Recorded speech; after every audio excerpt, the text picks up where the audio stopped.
Good morning everyone. Welcome to the second lecture under this module 7. In the previous lecture we discussed about the thermochemical conversion processes. In that we discussed about the combustion process, the stages of combustion process as well as the biomass combustion and what is the difference between the partial combustion as well as the complete combustion. So, in today's lecture we will continue our discussion again about the thermochemical conversion processes, but in this lecture we will mostly discuss about the pyrolysis and gasification processes followed by biochemical conversion processes, that is fermentation and the anaerobic digestion. So, now let us start our discussion first about the pyrolysis process. So, if you see the pyrolysis process, unlike combustion, pyrolysis is not an exothermic reaction and it takes place in absence of oxygen. So, that is total absence of oxygen. Sometimes partial combustion is allowed to provide the thermal energy which is required for the process. So, if you try to see the transport of heat in the pyrolyzer, it is assumed that heat or the mass transfer is too high to offer any resistance to the overall rate of pyrolysis, but this is true only in the temperature range say 300 to 400 degree C. But at higher temperature, what happens in that case, the transport of heat and mass is influences by the rate. So, we cannot neglect this particular stage in case of high temperature pyrolysis reaction. So, during pyrolysis, if you see the schematic here, it shows that, so during the pyrolysis stage, the heat is transported to the particle's outer surface. See here. So, that dotted line which shows the heat which is transported to the outer surface of the particle, and that is mostly through radiation and the convection. So, once the heat reaches to this outer surface of the particle, thereafter it is transported to the interior of the particle. Suppose if you see here the dotted line shown here, right. So, this shows here the transfer of heat inside the particle by conduction and by convection inside the pores of this particular particle. So, if you try to see the mode of heat transfer in the case of sample, there is a heat available outside this particular particle surface.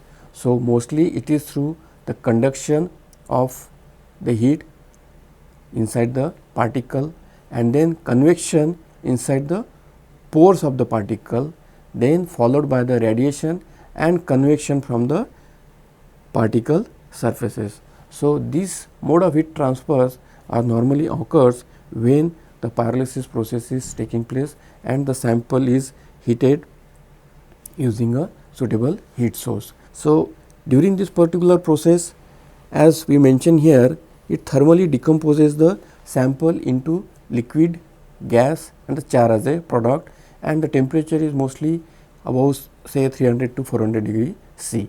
And if you see here the reaction, that is the biomass, when it is supplied with the heat, it mostly produce carbon which is in terms of we say char, the liquid as a product and gas. So, the first phase here, it represents the primary decomposition zone. In this case, once the sample undergoes decomposition, it produces condensable gases and char. Once the produced condensable gases during this pyrolysis stage and the char goes under the secondary decomposition zone, so it produces liquid as a product, char and non-condensable gases. So, if you see here in this case, in the first primary zone, it mainly produces the condensable gases. Once it reaches to a secondary decomposition zone, so what happens in that case, the condensable gases along with the char, so secondary cracking happens in that case, and then it mostly yields non-condensable gases in the form of CO, CO2, some traces of hydrogen and methane as well, and then also it yields char and mostly the liquid as a product. So, the nature of product in this particular stage, it depends on several factors, mostly the pyrolysis temperature and the heating rate. How the heating rate is being used for the pyrolysis condition. So, the initial product which are formed in the pyrolysis are mostly a condensable gases, as I said earlier, and these are nothing but the heavier hydrocarbon molecules. So, this also try to remember this particular point. These are mostly a heavy hydrocarbon molecules and the solid char. So, these condensable gases may further break down into non-condensable gases. So, that is what I said. In the second zone, once it reaches to a second zone, which is also called as a secondary cracking. So, the condensable gases may further break down into a non-condensable gases, which are like CO, CO2, hydrogen, and these gases observed, mostly the hydrogen and methane are in the trace amount here, and these are represented as a smaller hydrocarbon molecules along with liquid and the solid char. So, this is a difference between the primary zone of the reaction in the pyrolysis and the secondary zone, which we say as a secondary cracking inside the reactor. So, in this decomposition, the mainly it occurs in the two particular ways. That means, the first one is it partly happens through the gas phase homogeneous reaction. That means, only the gases are reacting with each other, whereas in the second case it happened partly through the gas solid phase heterogeneous reaction. That means, the gases they try to react with the char and then they try to go for the reduction process there, and because of that the breakdown of the molecules of higher hydrocarbon molecules to a smaller hydrocarbon molecules happens, and then it releases the non-condensable gases along with the liquid as a product and the solid carbon as a char.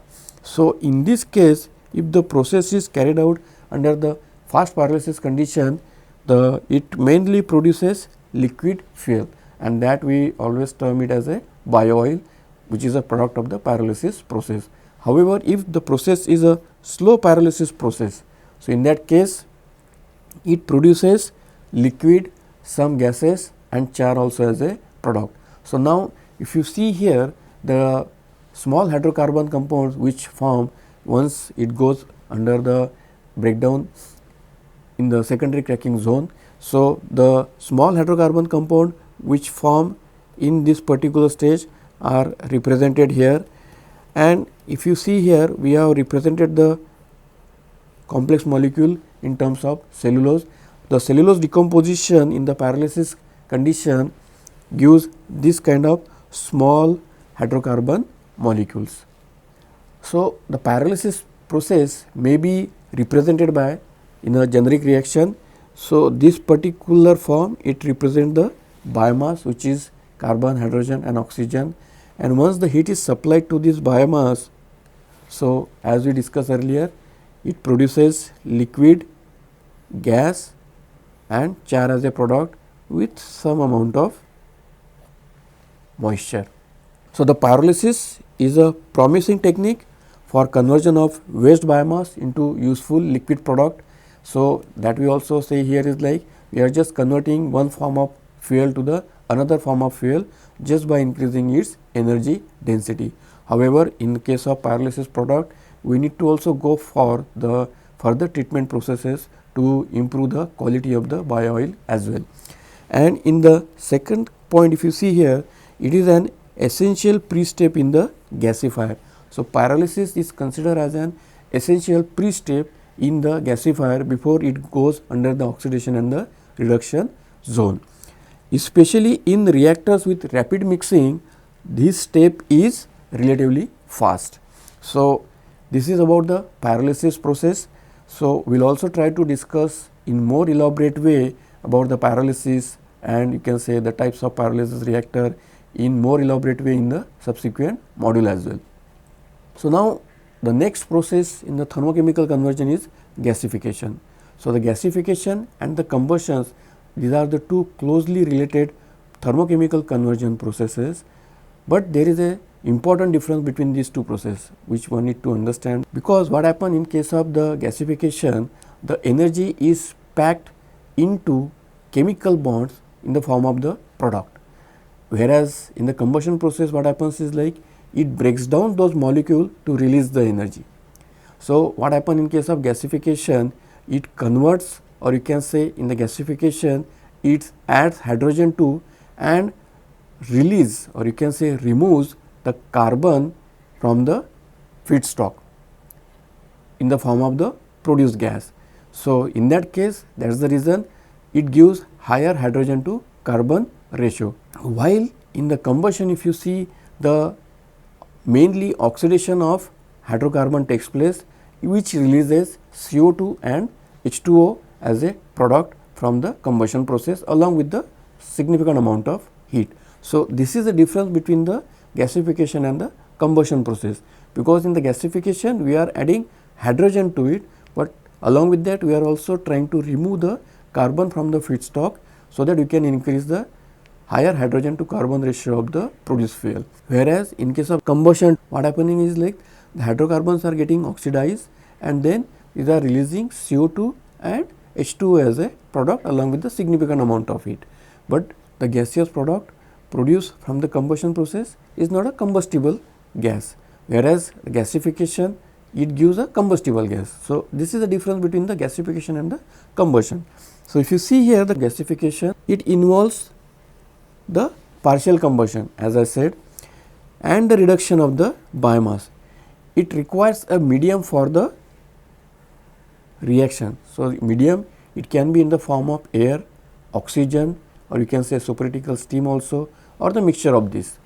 So, gasification mainly it converts fossil or even the non-fossil fuels into useful and convenient gaseous fuel and chemicals by thermochemical method.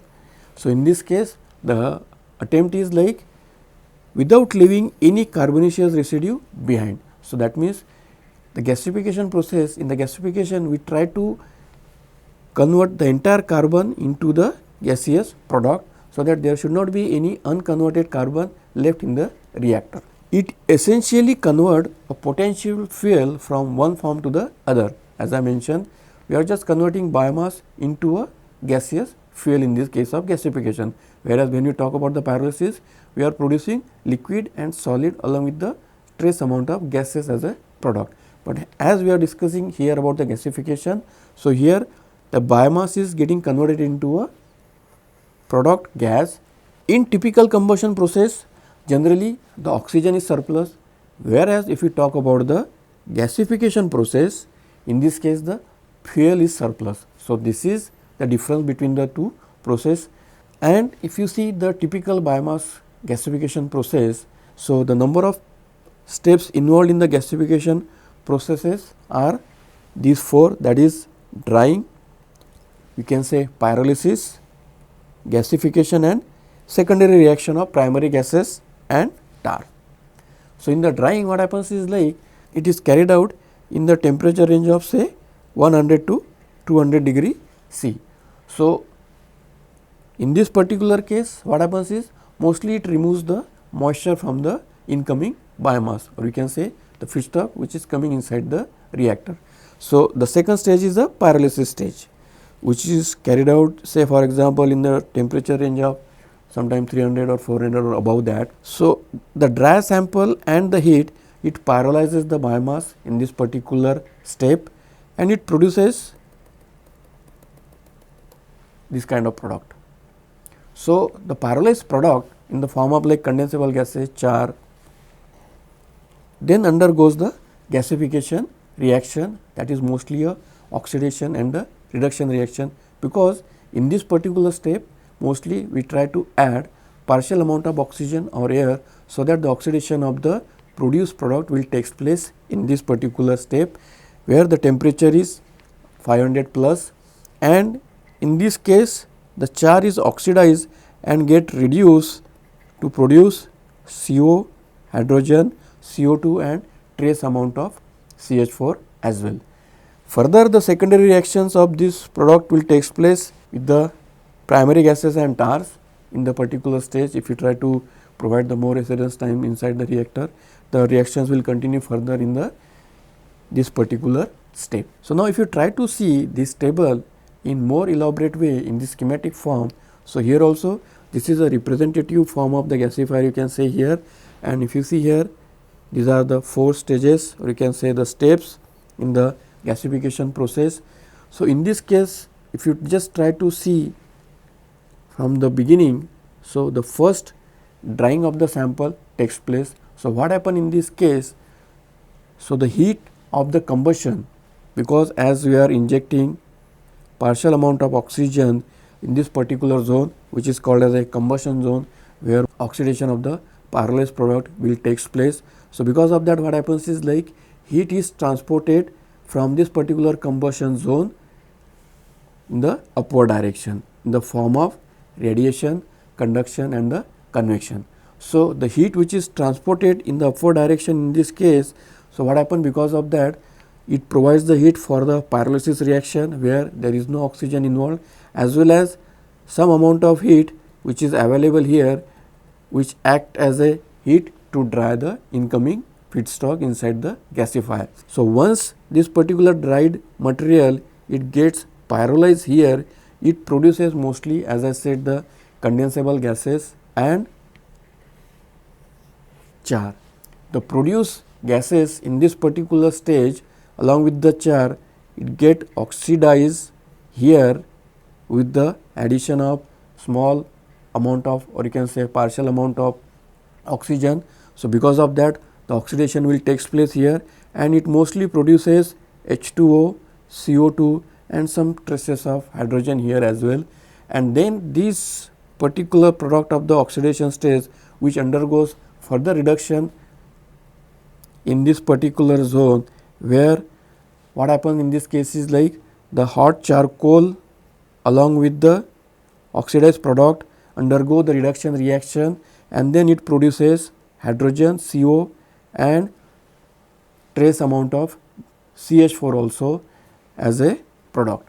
So, this is how the gasification reaction it takes place in the gasifier. So, this is, you can say, it's a representative of the downdraft gasifier, as we are seeing the feed is coming from the top and we are just trying to recover the product from the bottom of the gasifier. So, I hope this clarifies your entire concept of the steps of the gasification reaction. So, if you mainly see here, this is the only step where the oxygen or air is supplied to the gasifier, so that the oxidation of the incoming product will takes place, so that it can form mostly H2O, CO2 and some trace amount of hydrogen as well in this case. And other processes are mostly, it is represented here that no oxygen or no air is involved in this particular step. So, this is a potential path for the gasification process. If you see here, as we have just discussed in the previous schematic, I am just trying to elaborate that discussion. What are the basically the gases which forms once you pyrolyze the biomass? So, once the drying process is completed, then the pyrolysis, or you can say the pyrolysis of the dried product will carry out in this particular step, which mainly produces gases in the form of the composition which is mentioned here, then liquid in the form of this composition. It all depends on the feedstock which is being used for the pyrolysis process, and then the oxygenated compound, which are nothing but the phenols and the acids. So, if you see in that particular stage, these are the acidic compound and the phenols which are also getting produced during the pyrolysis stage in the primary zone, because of the breakdown of the complex molecule to a smaller hydrocarbon molecule as well. So, the next is nothing but the solid char, which also produced during the pyrolysis process. It undergoes gasification, that is we call as a oxidation reaction.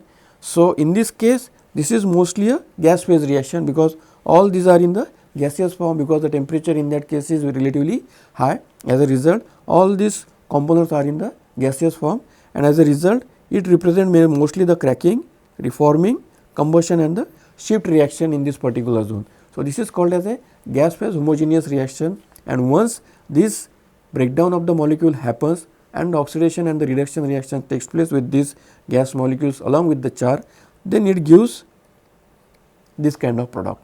Similarly, the solid char which is there along with these particular gases inside the gasifier, it also undergoes gas solid phase heterogeneous reaction which mostly in the form of gasification and the combustion and the shift reaction, and gives this product along with the unconverted carbon. So, this is difference between the gas solid heterogeneous reaction and the gas phase homogeneous reaction in the gasifier. So, the gasification of biomass, it removes oxygen from the fuel to increase its energy density. Typically, if you see the biomass, it has about 40% of oxygen. However, if you just try to see the gas which comes out from the gasifier, it has negligible amount of oxygen. So, O2 is removed in this particular process in two different ways, either by dehydration or decarboxylation reaction. So, in this case the oxygen is removed through H2O. Similarly, if you just try to see the decarboxylation reaction, in this case what happens is like the O2 removal takes place through CO2, and hence because of that, as we discussed also earlier, it increases the hydrogen to carbon ratio of the produced gas. So, in case of decarboxylation, as I said earlier, while snubbing the oxygen through CO2 also rejects the carbon from the feedstock. As a result, it increases the hydrogen to carbon ratio of the produced fuel. Apart from that, another major benefit of the gasification process is it emits less greenhouse gas when combusted.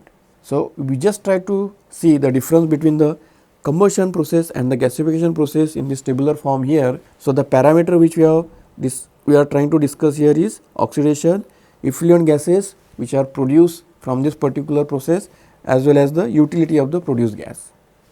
So, if you see here the combustion, which is terms as a complete combustion process, and mostly it produces the effluent gas in the form of CO2 and the H2O, but it is a non-combustible. Whereas, we see the gasification, it is mostly carried out by partial oxidation process, and the produced gases in this case are the combustible gases. Similarly, if you just try to see the utility, it produces significant amount of heat, and the produced heat can be used as a process heat or can be converted into a power as well. In this case, it is the same, that the heat produced by the combusting these particular gases can be used as a process heat, as well as can be used to produce power, or can be converted into a liquid fuel by subsequent thermochemical conversion processes. So, this is how the difference is between the combustion and the gasification process.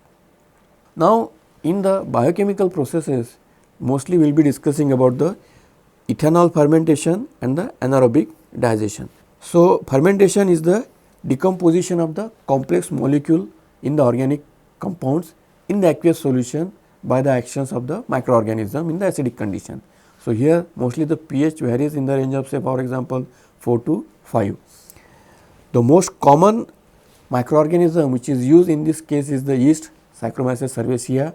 If you see the fermentation process, it is a well established process which is used widely for the conversion of grains, sugar crops into ethanol, and this process requires high cost and the high energy. So, as an alternative in this case, one scheme is considered to reduce the cost of ethanol production by fermentation technique by utilizing a less expensive raw material, that is termed as a lignocellulosic biomass, and a process that requires less energy.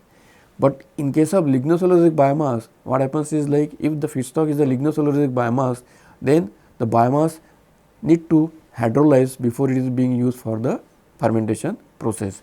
So, the hydrolysis of this particular complex molecule, it yields large number of glucose units, which also terms as a reducing sugars, and then the produced reducing sugar can be utilized for the fermentation purpose.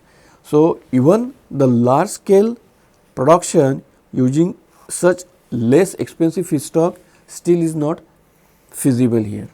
That means still it is facing some challenges to reduce the production cost, and an improvement on technology efficiency for the generation of commercial profit is still necessary. So, if you see the fermentation process, the mostly the sugar which may be used for the fermentation process is obtained from the following feedstock. That means we can directly use a sugar cane as a feedstock. Apart from that, sugar beet, sweet sorghum, grapes and the molasses also act as a feedstock for the fermentation process. Apart from that, some starch crops like grains and roots, cassava can also be used for this particular purpose. And the last point is nothing but the from cellulose. As we mentioned, as this is a less expensive material, so it is being used for the production of ethanol now. So, it includes wood, straw, stems of grasses, bamboo, sugarcane, bagasse as well. So, if you see in this case, the main disadvantage of using 1, 2 and 3 as a feedstock for the ethanol fermentation is competition over the utilization of arable land for the cultivation of the food crops between the biofuel feedstock, thus resulting in the increase of the food prices. If we just try to use this 1, 2 and 3 as we discussed in the previous slide as a feedstock, then always there is a criticism about the food versus fuel crisis. So, as a result, the carbohydrate which are in the form of say lignocellulosic biomass are being used for the ethanol production, and it also termed as a biofuel, that is a bioethanol, which act as a supplement to the petroleum fuel.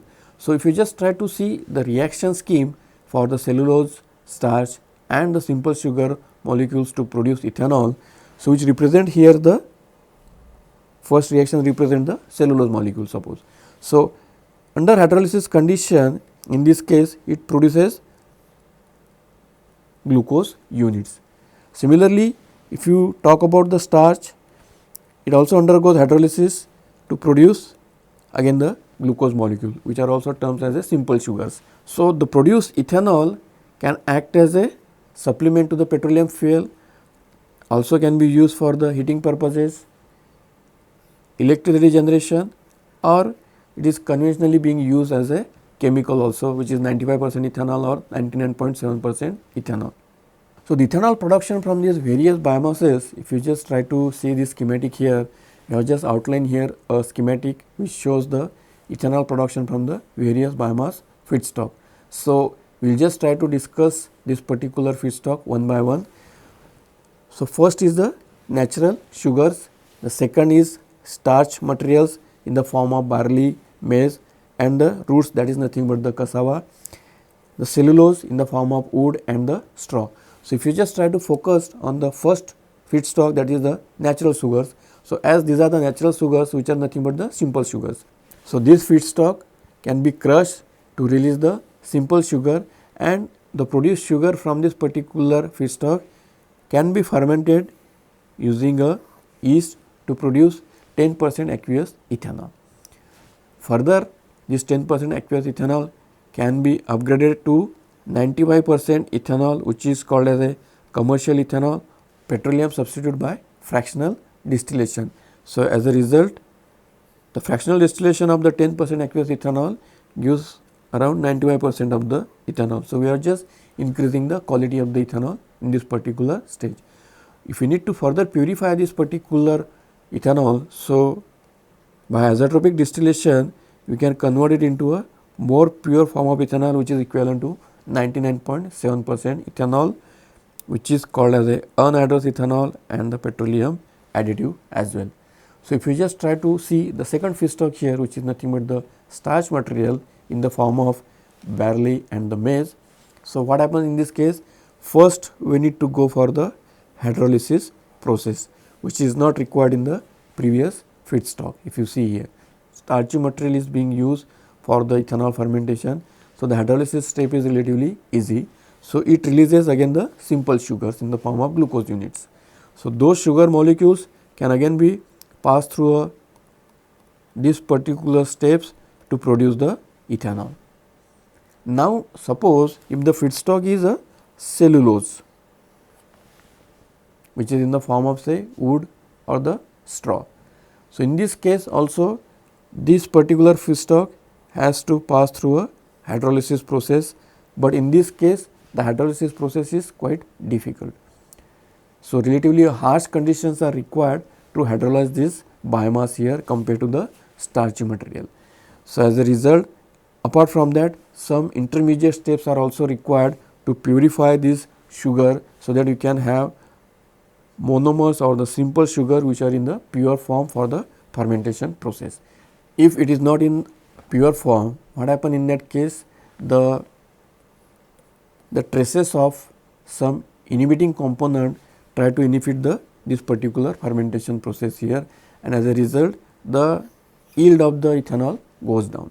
So, for that case we need to have the pure sugar also from this particular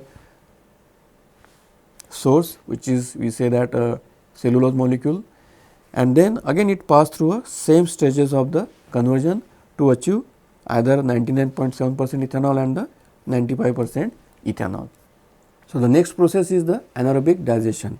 So, when organic matter undergoes fermentation through anaerobic digestion, gas is generated in that particular case, and this is known as the biogas. The biogas which is generated through the fermentation or the biodigestion of various waste by a variety of anaerobic and the facultative organisms. The process is favored by wet, warm, dark condition, residence time and some other parameter as well.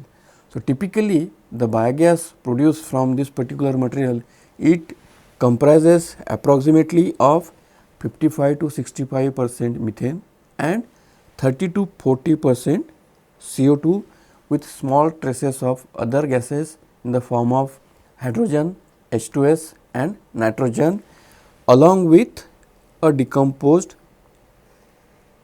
mass.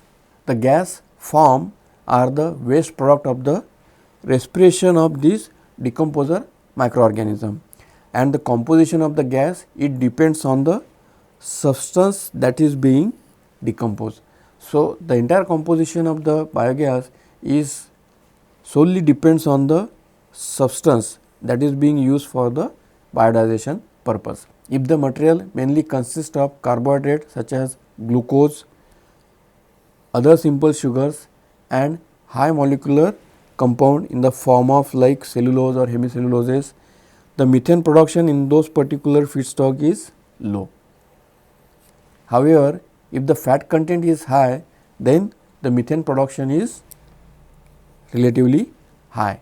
So, this is how we have to understand what kind of substance is being decomposed in the digestion process. Accordingly, the gas yield will comprise of methane and the CO2. Along with that, the nutrients such as nitrogen compounds remains available in solution and provide excellent fertilizer and humus. The reaction in this case are slightly exothermic reaction, and typically the heat up reaction is about 1.5 megajoule per kg of dry digestible material, or you can say equal to about 250 kilojoule per mole of cellulose molecule. And the heat produced during this process is not sufficient to significantly affect the temperature of the bulk material. Now, if you see the reaction here, the decomposition of cellulose, suppose in presence of sufficient amount of moisture or you can say water, it releases CO2 and methane.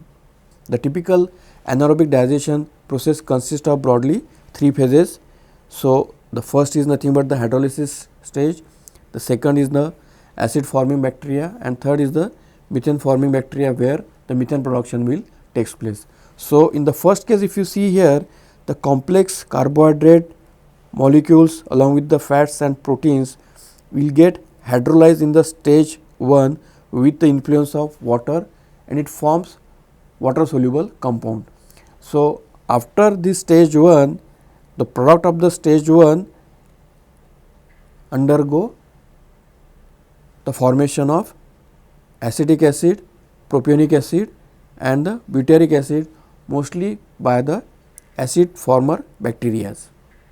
So, once this particular product is available inside the digester, what happen is like in that case in the stage 3, now the anaerobic bacteria, mostly the methane forming bacteria, try to decompose this particular material and produce biogas in the form of methane and the CO2. So, in this case also the temperature is mostly in the range of say for example 25 to 33 or 34 degree C, and the product obtained in this particular last stage is nothing but the methane and the CO2.